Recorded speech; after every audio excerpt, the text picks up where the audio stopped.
Okay guys, so today I'm actually sitting down and recording a few videos at once, and this will be the first one you see. Now generally I would try to condense all of these into a giant video, but by the time I figured out and laid out all my thoughts on one piece of paper, I realized that this would be about a 40-minute video talking about every single aspect that's out there in regards to Avengers 4. So over the next week or so, you guys are going to get various videos where I really talk about certain aspects of what has been leaked. Now, let me preface this by saying, first and foremost, the person that leaked this info has in the past been 100% correct with a lot of stuff he said.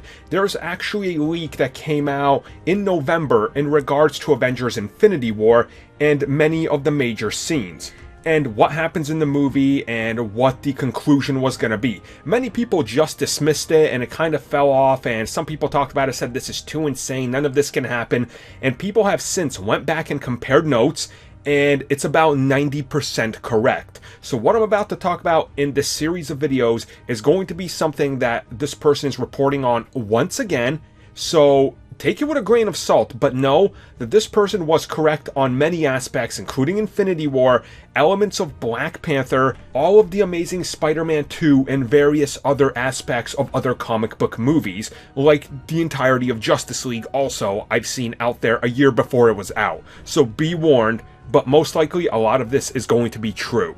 So first up, let's talk about Captain America. So apparently, in Avengers 4, there is going to be a scene where we see Captain America, Thor, Ant-Man, and a few other characters all the way back during the event of the original Avengers. Now, we've seen set photos on this, and many people are looking at this going, okay, so this is probably true right here. This is factual. We know this is going to happen.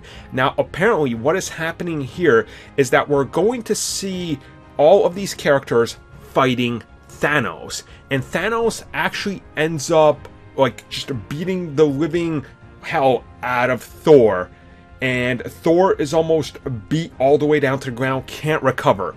This is where Captain America is actually going to reach down and wield Mjolnir, raising it into the air and gaining the power because he is worthy. Now, while the person isn't entirely sure what plotline leads to, Mjolnir being here, it's probably the whole time travel or whatever they're doing, or going back in time, that this is a very crucial scene, because once he's found worthy and once he's able to try to stop Thanos, and he almost does, this is where Captain America is going to be killed off. Now, obviously, there's a lot to unpack in this. First off, if we're going back through time, then that means, Mjolnir is back. He hasn't been broken or anything. The hammer is intact.